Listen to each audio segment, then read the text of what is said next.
కర్నూలు జిల్లా కాల్వబుగ్గ రామేశ్వర స్వామి ఆలయంలో జరిగిన చోరీ కేసును పోలీసులు ఛేదించారు. మహారాష్ట్రలోని పూణేకు చెందిన 2 నిందితులను అరెస్టు చేశారు. గత నెల 16న రెక్కీ నిర్వహించిన 5 నిందితులు 17వ తేదీ తెల్లవారుజామున దొంగతనానికి పాల్పడ్డారు. సీసీ కెమెరాలు సాంకేతికత సాయంతో దొంగతనం చేసిన అర్జున్ పూనం కుమార్, అక్షయ్ జైన్ ఠాకూర్ను అరెస్టు చేసినట్లు కర్నూలు ఎస్పీ విక్రాంత్ పాటిల్ తెలిపారు. చోరీకి గురైన 10 కిలోల వెండి ఆభరణాల్లో 4 కిలోల వెండిని స్వాధీనం చేసుకున్నారు.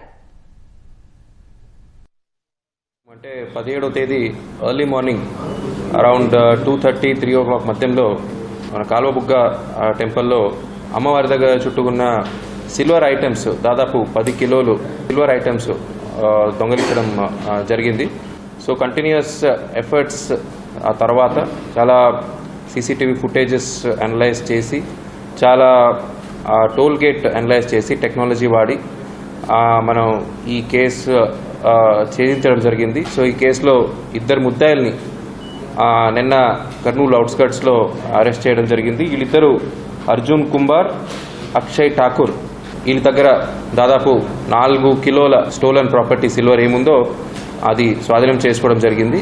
సో ఈ 5గురు కూడా మహారాష్ట్ర పూణేకి చెందినవారు. పాత ఐడి అరాక్ కేసెస్ కూడా ఉన్నాయి.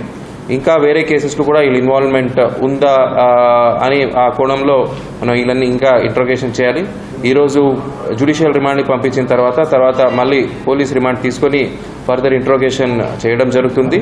తర్వాత ఇంకా 3 అరెస్ట్ చేయాల్సి ఉంది. దాదాపు 6 కిలోస్ ప్రాపర్టీ ఇంకా రికవర్ చేయాల్సి ఉంది.